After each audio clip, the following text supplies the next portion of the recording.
আসসালামু আলাইকুম। মেঘলাস ওয়ার্ল্ডে সবাইকে স্বাগতম করছি। আমি মেঘ, ঢাকা থেকে বলছি।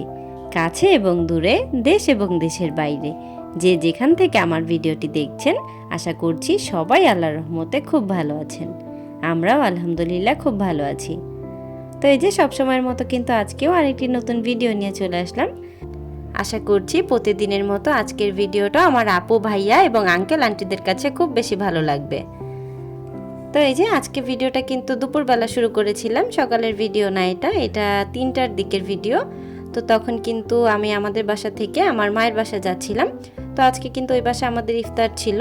তো ইফতার বলতে এটা কিন্তু নিজে থেকে নেওয়া দাওয়াত। তো অনেক দিন হয়েছে, মানে 10টা রোজা পার হয়ে গেছে, বাসায় যাওয়া হচ্ছিল না। তো মা আবার বলতেছিল যে রোজা তো এতগুলা চলে গেল, বাসায় তো আর আসলি না। তো তখন কিন্তু আমি রাতেই বলে দিয়েছি যে ঠিক আছে, আমি কাল আসবো। তো যেমন বলা তেমন কাজ, ওদের বাসায় কিন্তু ইফতার করেছি, তারপর আবার বাজার করেছিলাম, আমার আম্মুর সাথে গিয়ে বাজার করে এসেছি। তো সেগুলো কিন্তু আর ভিডিও করা হয়নি। তো ওই বাসায় গেলে দেখা যায় যে ভিডিও করা হয় না, আর আমার ফোনটাতে অনেক বেশি প্রবলেম হচ্ছে। আমার আপু, ভাইয়ারা, আঙ্কেল আন্টিরা তো জানেন যে আমার ফোনটা অনেক বেশি ডিস্টার্ব দিচ্ছে। তো এই জন্য আর ভিডিও বেশি করছি না, দেখা যায় যে একদমই না পারতে একটু একটু করে করে রাখি। তো দেখা যায় অল্প অল্প করে ভিডিও করে একসাথে করে জুড়ে দিয়েছি। তো এই যে বাসায় চলে আসছি কিন্তু, আর ওই যে রাস্তায় যে দেখলেন আমি কিন্তু ইফতারের পরই বের হয়ে পড়ছি। তো আমি যে জ্যামটা দেখালাম ওই জ্যামটা কিন্তু 10 নম্বরে ছিল।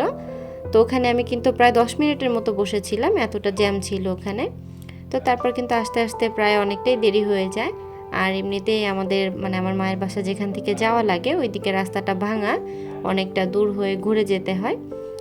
তো দেখা যায় সব মিলে অনেক বেশি দেরি হয়ে গেছে, এই জন্য আজকে কিন্তু আবার এই বাজার গোছানোর যে ভিডিও এটাও কিন্তু ভালো করে করতে পারিনি। কারণ ওই যে বললাম ফোনে প্রবলেম, তারপর আবার স্ট্যান্ডও নেই। আমার আপুরা তো জানেন, গত ভিডিওতে বলেছিলাম স্ট্যান্ডটা ভেঙে গেছে, তো সিয়ার পাপা কিন্তু আর নিয়ে দেয়নি। আর আমিও বলেছি যে অর্ডার করে দেই, সেটাও না করলো, যে কিছুদিন পর তো ফোন কিনবা, একসাথে কিনে নিবা, শুধু শুধু এখন টাকা নষ্ট করতে যাবা কেন।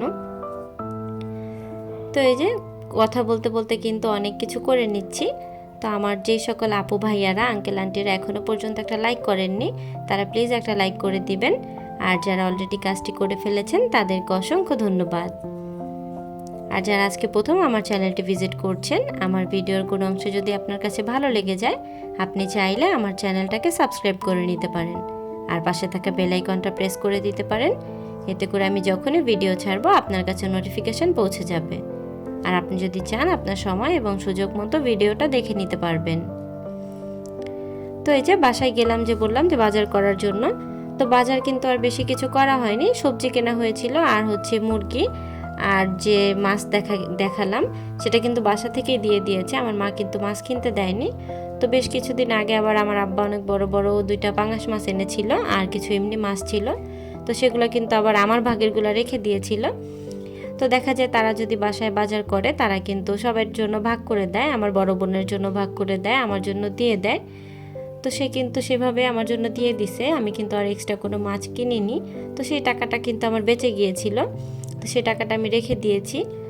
তারপরে এই যে আমি কিন্তু ইফতারের পর রান্না করে নিচ্ছিলাম, ইফতারে আজকে কোনো ভিডিও করা হয়নি, ওই যে বললাম ফোনের প্রবলেম। তো রান্নার একটুখানি ভিডিও করেছিলাম, পাঙাশ মাছ রান্না করছিলাম, আর হচ্ছে ওইদিকে সবজি ভাজি করে নিয়েছি একটু।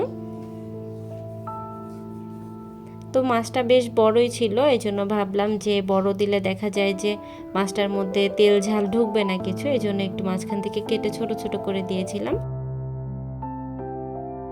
যত বড়ই দিই না কেন আর যত ছোটই করি না কেন, খাবো তো একবারই।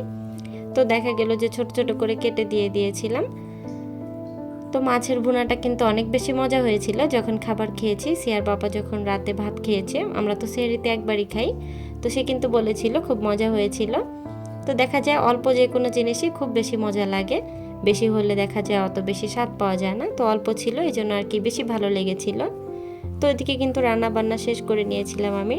তো ঘরের মধ্যে এই যে খেলার জিনিস দিয়ে একদম একাকার অবস্থা, এটা কিন্তু তার বাবা বলেছিল, ভালো করে বলার পরেও সে শুনেনি যে বাবা এগুলো গুছাও। তো যখন একটু রাগ করেছে যে সব কিছু এক্ষুনি গুছাই ফেলবা, তো সে কিন্তু রাগে মেগে ফায়ার হয়েছিল, একদম জিদ দেখায় সব কিছু করতেছিল। তো আমি যে ভিডিও করছিলাম এটা কিন্তু সে দেখছিল, কিন্তু কোনো রিয়াকশন করেনি, যে রেগে ছিল এই জন্য। ওই যে দেখেন কিভাবে তাকাইছে আমার দিকে। তো আমি কিন্তু ভিডিও করছিলাম, ভিডিওটা অল্প একটু ফাস্ট করে দিয়েছি। তা আমি বারবার জিজ্ঞেস করেছিলাম কি হয়েছে আমাকে বলো। তো সে কিন্তু বলছিল না, একদম শেষে গিয়ে কান্না করে দিয়েছে। তো আজকের ভিডিওটা কিন্তু এই পর্যন্তই। সবার সুস্বাস্থ্য কামনা করে আজকের ভিডিওটা এখানেই শেষ করছি। সবাই ভালো থাকবেন, সুস্থ থাকবেন। আল্লাহ হাফেজ, আসসালামু আলাইকুম। আর আমি জানি সিয়ার জন্য অনেকে অপেক্ষা করেন যে ওর একটু ভিডিও দেখার জন্য। তো আমার সকল প্রিয় আপু ভাইয়া আঙ্কেল আন্টিদের কাছে বলি কেউ মাশাআল্লাহ বলতে ভুলবেন না। আর আন্টি, আমি জানি তুমি আজকে ভিডিওটা দেখলেই সকালে আমাকে বকা শুরু করবা যে আমার নাতনিকে তুমি কেন বকা দিয়েছো। তোমার নাতনি অনেক বেশি দুষ্টামি করছিল।